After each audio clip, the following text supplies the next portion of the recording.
A detail you guys might not know about me is that I am a huge fan of the Power Rangers. I grew up with that shit. I still watch it to this day. Is it always good? No. Sometimes it is. Sometimes it isn't. Does the classic show hold up? No, but, it has its redeeming elements. That being said, though, when they announced that they're going to make a new Power Ranger movie, they're going to, reboot Mighty Morphin Power Rangers, I got excited. Because seeing, this modern take on the Mighty Morphin Power Rangers, on the Power Rangers as a whole, on the big screen with, some budget, I was genuinely hyped about this.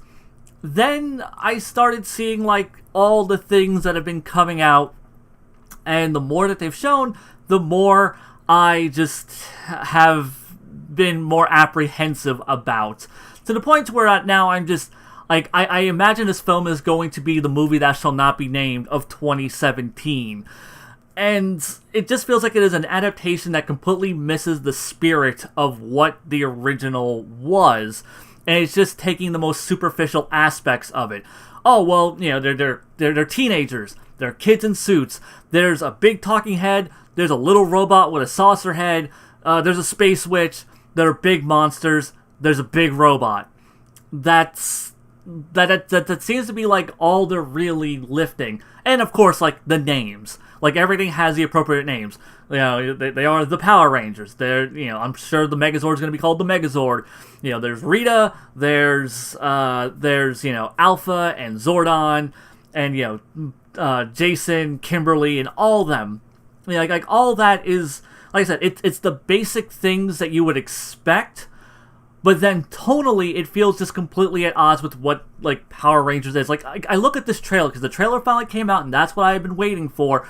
And it feels like the exact kind of generic schlock that people would expect Hollywood to make out of a Power Rangers movie, instead of just making what I would feel is a faithful, but, new take on the Power Rangers.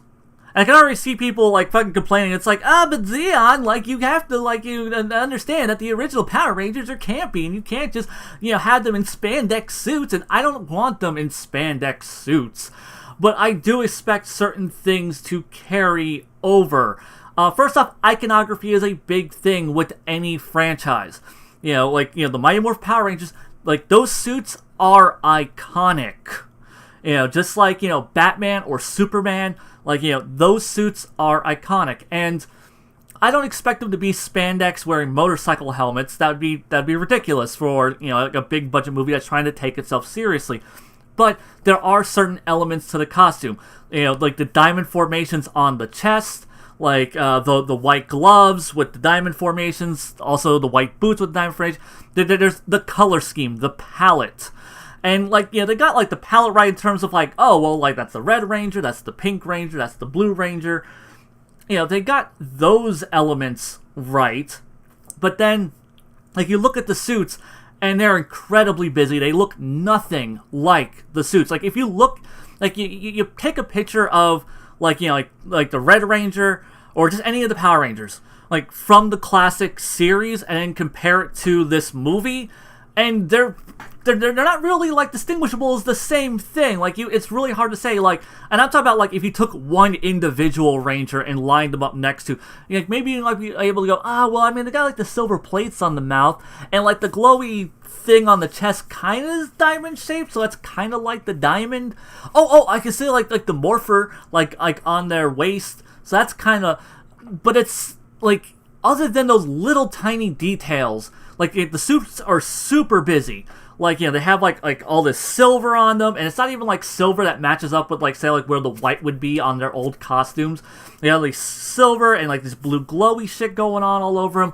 They're incredibly busy suits, and they're just overly complicated for no reason. And like I said, it doesn't need to look exactly like them. But you do need to keep certain core elements. Think Batman.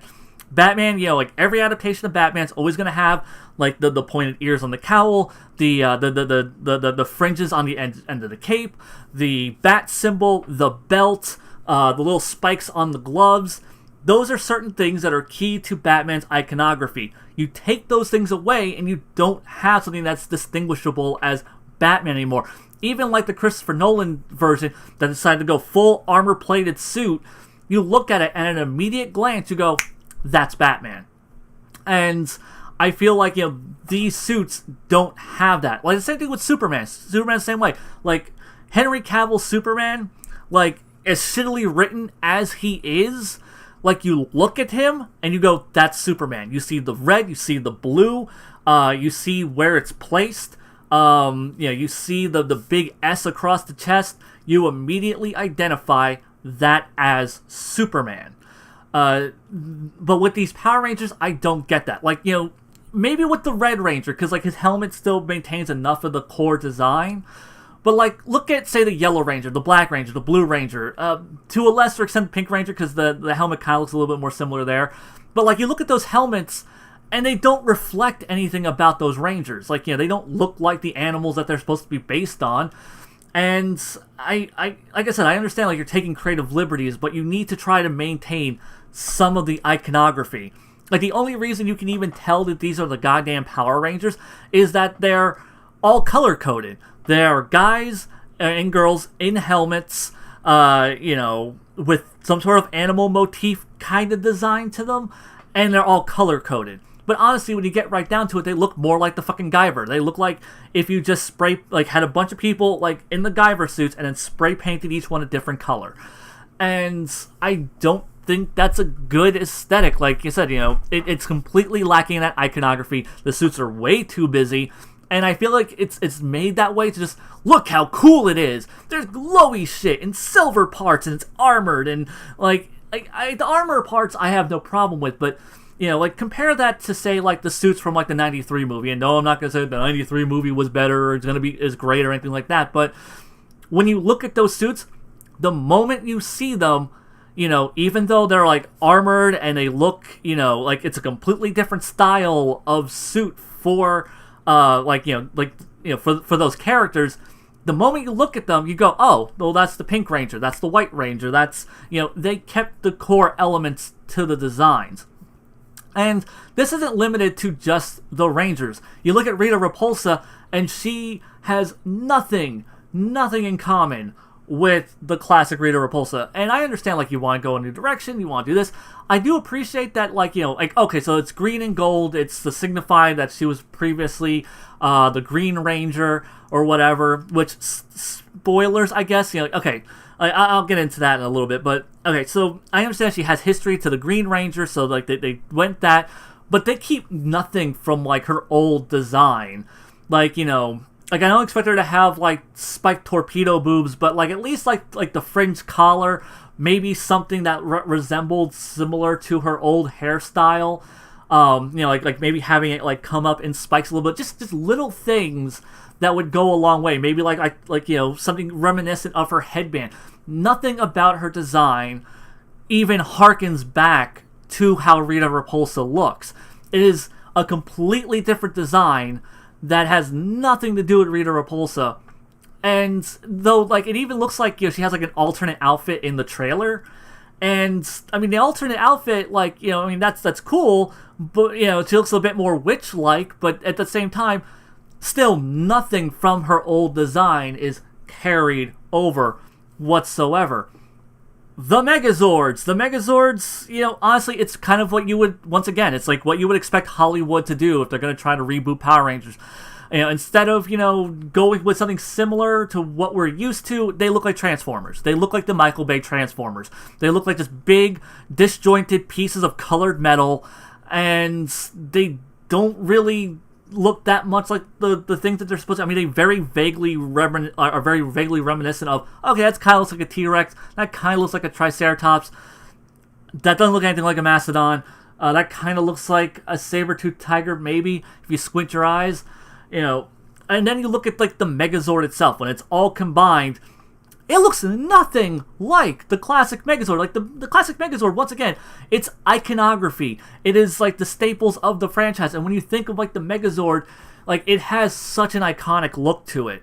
And, like, a lot of, like, the older, especially the older Megazords from early Power Rangers, had great fucking designs to them that really stood out. I will say a lot of the Megazords from some of the newer shows, they lack a lot of, like, that great design work and iconography, but it just completely just looks different 100%.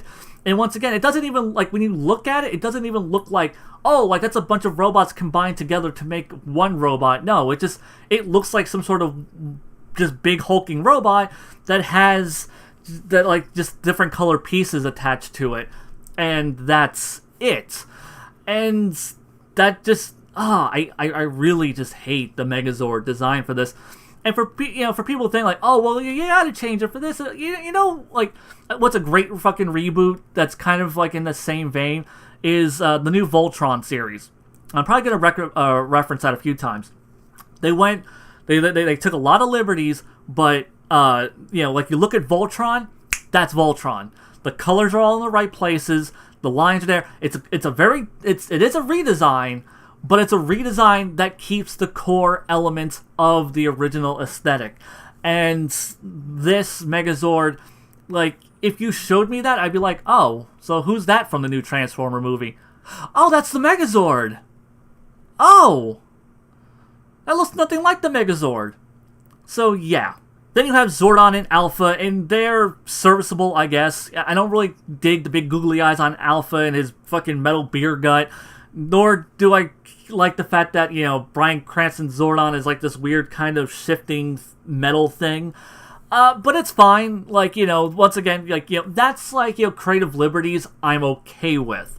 Because it still gets a point across of like, oh yeah, Alpha has a big saucer head. Friggin' Zordon is a face on a wall. That, like, those are elements I'm cool with. Now, iconography is a really important thing of any long-running franchise, but the thing is, though, also another thing I feel is a big issue with this movie is that it seems to be completely missing the spirit of what the original, like, show was all about. Like, the Power Rangers here. Like, there are a bunch of troublemaking students. They're all angsty. Like, Kimberly's, like, cuts her hair in an act of rebellion. Trini has, like, ugly fucking written on her locker. Because apparently, like, super hot, like, Latino girl equals ugly in this universe, I guess. Like, a lot of the characters, like, and, like, there are certain things I'm fine with, like, I'm sure, like, some people are pissed that, like, Billy is black and Zach is now Asian. I don't care. Those are completely superficial changes that I don't mind whatsoever. But all the other things, like the fact that they're, like, these rebellious, angry teenagers, it's like, that's not the Power Rangers. The Power Rangers are supposed to be these super altruistic, goody-good kids. That's why they are the Power Rangers. They are, like, they're basically a collective of teenage Supermans. They are a bunch of Boy Scouts. And, they all have, like, their own distinguished personalities. And I feel like this movie is just completely just jettisoning all of those personality elements, except for, I guess, Billy being the smart one. But I guess, like, Zach being, like, the cool, kind of confident hip-hop one, that's going to be completely discarded. I guess Jason will probably still be the stoic leader, but, Kimberly being, like, the completely just kind of angsty, abused teenager instead of being, like, the popular girl, like, just like a complete 180 of her character. And I feel like these are changes that are made solely to appeal to, like, like a teenage crowd. Like, oh yeah, they're angsty and rebellious, and, like, that's what the kids are into now. And it's just like, why? Like, why do you need to change the characters like that unnecessarily and just completely go against, like, what they were? Like literally going against what they were in the original version. Like, imagine, like, the Ninja Turtles. Like, if they decide to take, like, the Ninja Turtles in a completely different direction, which, I mean, there are various versions of the TMNT, and I accept all of them as fairly, like, legitimate interpretations of them. Even, like, though I don't think the new live-action films are good, they still got the core concept of, yeah, they are four brothers who are ninjas. Like, they got all their core personalities. Mikey's the goofball. Leonardo's the leader. Raph's the angry one. Donnie's the inventor. They're really focused on family. And, like, like, Splinter is their father. And, he raised them, and they care about them, and they care about each other. Like, it got, at very least, those core elements of the source material right.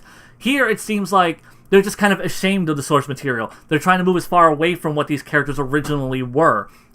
And that's kind of a problem, because, like, when you're ashamed of like your source material, you end up with movies like the movie that shall not be named, where you have a Batman who just maliciously fucking kills people, where you have a Superman who questions why he even bothers, saving people, when he's supposed to be this beacon of hope and light for the world.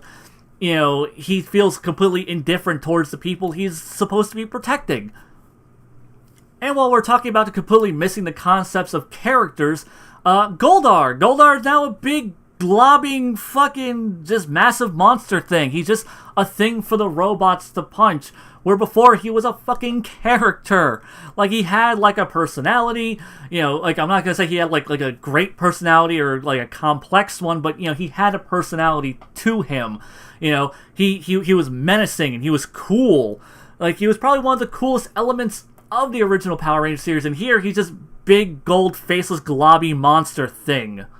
Like I said, like, just everything about this movie just feels like it is, like I said, it's ashamed of the source material, so it's changing as much as it could possibly get away with.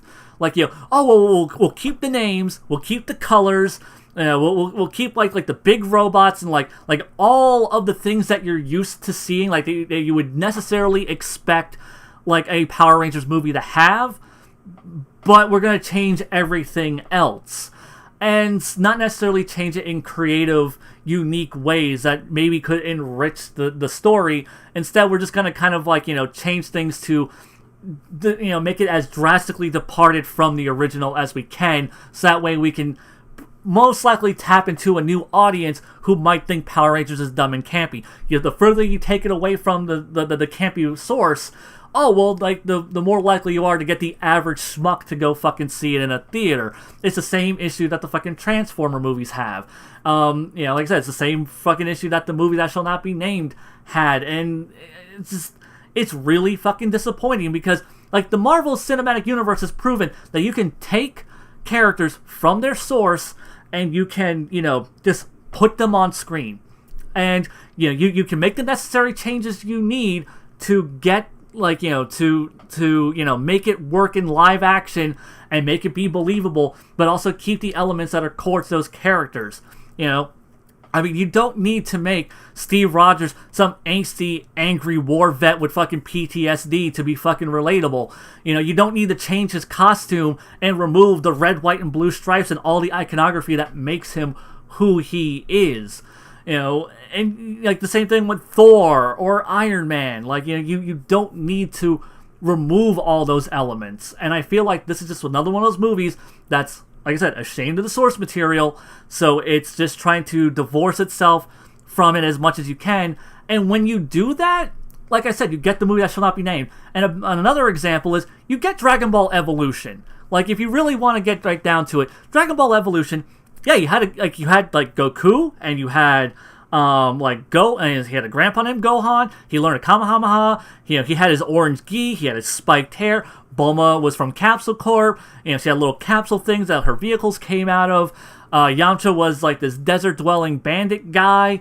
Everyone, they're technically like the elements, like it's all the bare bones elements that you would expect to see in a Dragon Ball movie.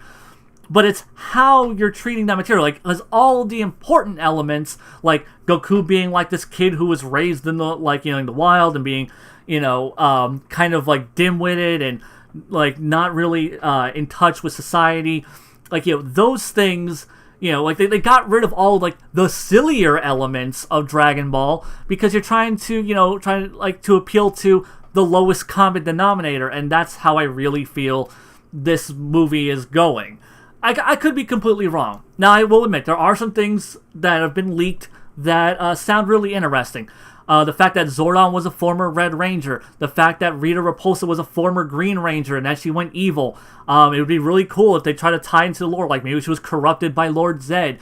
Like, there are things that they could do that could make this interesting. But I feel like a lot of what they're changing are just changes to make it different, to make it grittier, to make it, more serious. And there are things that just aren't necessary. Like, why the hell do the Rangers need civilian powers? Why do they need to... Like, yes, there are versions of the Power Rangers that have civilian powers, but those are things that are unique to those incarnations. Like, the Power Rangers usually are just a bunch of kids. Like, they don't need super strength and agility and stuff on top of their regular stuff. And it feels like they're just trying to lift all these little things from other things that were popular. Like, oh, well, like, you know, like Spider-Man had that scene where, like you know, he broke the sink and, you know, like, yeah, so we need to have a scene like that where he's not, like, you know, these characters aren't adjusting to their powers. And I just, oh, God, it feels like a completely heartless product. Like, you know, like the Amazing Spider-Man movies or the movie that shall not be named, where it's just, we have this property, we're gonna make a movie out of it. Like, and honestly, I feel like the only thing that's really different between, like, say, like, an adaptation like this and an adaptation like Dragon Ball Evolution is budget. This looks like a big, exciting, you know, blockbuster film that's made for, you know, like a more mature audience.